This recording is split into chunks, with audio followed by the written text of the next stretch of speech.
अस्सलाम वालेकुम। Welcome to my YouTube channel Muslima Anadil. बिस्मिल्लाहिर्रहमानिर्रहीम।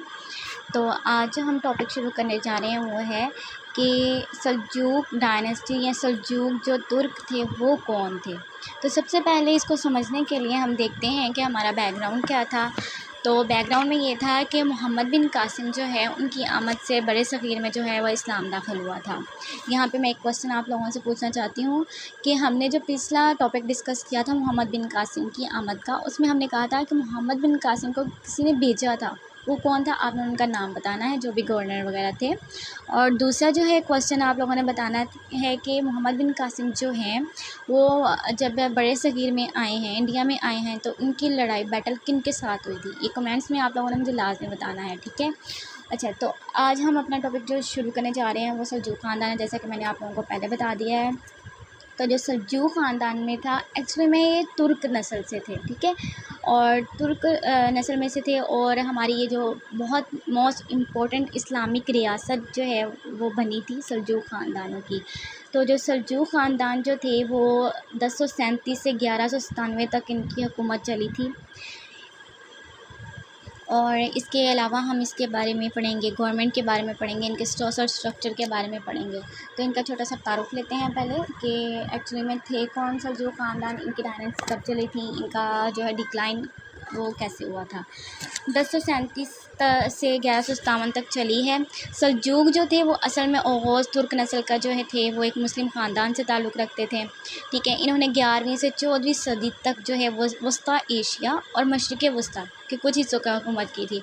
आज अगर हम देखें तो आज यानी कि आज जो तुर्की है ना, वहाँ से लेकर इनकी हुकूमत कहाँ तक फैली हुई थी? पंजाब तक फैली हुई थी। इनका डिक्लाइन ऐसे हुआ था कि पहले तो मलिक शाह था, उनकी हुकूमत थी, लेकिन बाद में जो है इनके आगे उनकी जब डेथ हो गई है, डेथ के बाद इनके बेटों की हुकूमत आई है। तो इनके बेटे 4 थे और भाई भी थे। तो उनके दरमियान जो है वो बगावतें होनी शुरू हो गई हैं, उनके दरमियान जंगें शुरू हो गई हैं। उसके अलावा खाना जंगी भी शुरू हो गई थी, जिसकी वजह से जो है वो इनका डिक्लाइन होना शुरू हो गया। दूसरा ये था कि जब जो है वो यूरोप वालों ने देखा कि इनके तो अपने ही दरमियान जंगें हुई जा रही हैं, तो उन्होंने हमले करने शुरू कर दिए। उन्होंने हमले ऐसे किए कि उन्होंने पहले जो 2 स्लेबी बड़ी जंगें थी वो होना स्टार्ट हो गई हैं। पहली स्लेबी जंग हुई, उसमें बहुत ज़्यादा कमज़ोर हो गया था। फिर दूसरी स्लेबी जंग आई और आखिरकार जो है वो मंगोल हमले जो हुए थे, तो एंड इसके दरमियान मुकम्मल तौर पर इनका ख़ात्मा हो गया था। अब अगर हम पढ़ें तो इस ख़ानदान ने जो था वो मशरिक़ वस्ता में तुर्की इक़्तिदार का आगाज़ किया था। सल्जूकियों को जो मशरिक़ी जो वेस्टर्न जो थे ना तुर्क, उनकी औलाद समझा जाता था। अगर हम मौजूदा दौर में देखें तो आज़रबाईजान, तुर्की, तुर्कमानिस्तान के इनको बशिंदे समझा जाता था। इन्होंने फ़ारसी में, फ़न में, अदब में और ज़बान के जो है वो अज़ीम हामिल के तौर पर इनको याद किया जाता है। इसके बाद अगर हम इनके गवर्नमेंट के बारे में बात करें तो गवर्नमेंट जो थी वो मलिक शाह जो वन आए थे, उनके तहत सल्जूकी ताकत जो है वो बहुत ज़्यादा अपने अरूज पर पहुंच गई थी। फ़राकानी और गज़नी जो दोनों थे ना वो कबीले थे, ठीक है। इन दोनों को जो है वो सल्जूकियों की बालादस्ती को तस्लीम करना पड़ा था, यानी कि वो अपने जो था वो टाइम पे बहुत ज़्यादा अच्छी पावर थी, लेकिन उनको जो है वो सल्जूकियों की बालादस्ती को भी तस्लीम करना पड़ा था कि नहीं भाई, हाँ भाई ये लोग हैं, इनकी जो है वो पावर है, उनको मान लिया था, ठीक है। अब सल्जूकी सल्तनत जो थी वो कदीम ससानी जो थी उनकी ओवरलॉर्डशिप पर कायम की गई थी, ठीक है। और ईरान और इराक़ में अनातोलिया के साथ, अनातोलिया क्या था तुर्की, आज उनका नाम क्या, उसका नाम क्या है? तुर्की, ठीक है। इसलिए कंफ्यूज नहीं होना, अनातोलिया तुर्की को बोलते हैं। उनके साथ वस्त एशिया, अफ़गानिस्तान के कुछ हिस्से भी शामिल थे।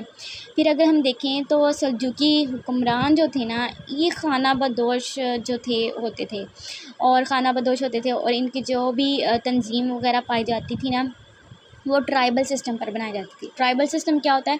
कबीलों के सिस्टम पर बनाई जाती है। ये इनका गवर्नमेंट का थोड़ा स्ट्रक्चर वगैरह था। इसके बाद अगर हम पढ़ें तो वो सोशल स्ट्रक्चर है। सोशल स्ट्रक्चर में अगर हम देखें तो इनके दौर में, सल्जूकियों के दौर में बहुत ज़्यादा सोशल जो है वो हमें तब्दीलियाँ देखने को मिलती हैं, सोशल चेंजेस हुई थी इनमें। ठीक है।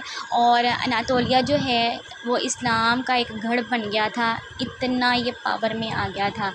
और अगर हम देखें तो ग्रीक की जगह जो है वो तुर्की ज़ुबान ने ले ली थी। अब देखें ना कि इतना पावर में आ गया, तो वो अपनी ज़ुबान जो अपनी लैंग्वेज जो है उसको भी तो चेंज करेंगे ना, तो इसलिए तुर्की ज़ुबान ने ले ली थी। आला सियासी रियासतें कायम की गई थी, सियासी और मजहबी निज़ाम जो है वो तश्कील दिया गया था।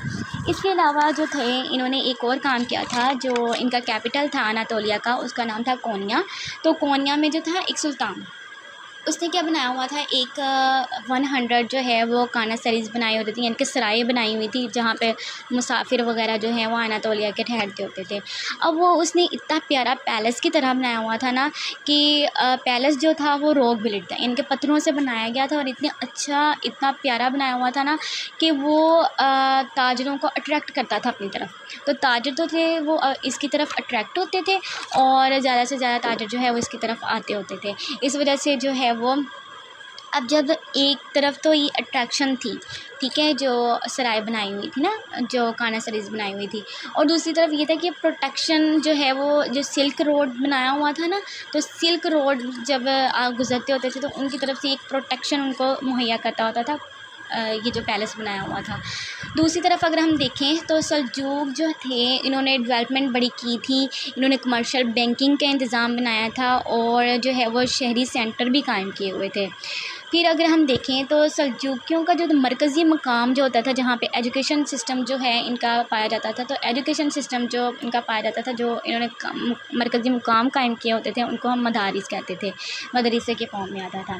इसके अलावा इन्होंने सल्जूकों ने जो है वो अवामी बात जो है हाउसेस बनाए हुए थे, यानी कि हवाम बनाए हुए थे। इसके अलावा अगर हम देखें तो इस पीरियड में जो है वो रिलीजियस फिगर अगर हम देखें, ठीक है, रिलीजियस फिगर में अगर देखें तो मोस्ट इम्पोर्टेंट जो है वो शख्सियत जो है वो हमें देखने को मिलती है मौलाना जलालुद्दीन रूमी। मौलाना जलालुद्दीन रूमी जो हैं वो एक सूफ़ी पोइट गुज़रे हैं, हमने देखा था, जो कि पर्शिया में थे, लेकिन जो है वो सल्जूक जो जब कैपिटल कोनिया बना है तो वो यहाँ पे आ गए हैं, और इन्होंने अपनी खिदमत जो हैं वो सारे अंजाम दी हैं। और इनका जो है वो सल्जूकियों का सोशल स्ट्रक्चर बहुत अच्छा था। तो इसी के साथ जो है वो हमारा टॉपिक ये वाला ख़त्म होता है। तो सल्जूक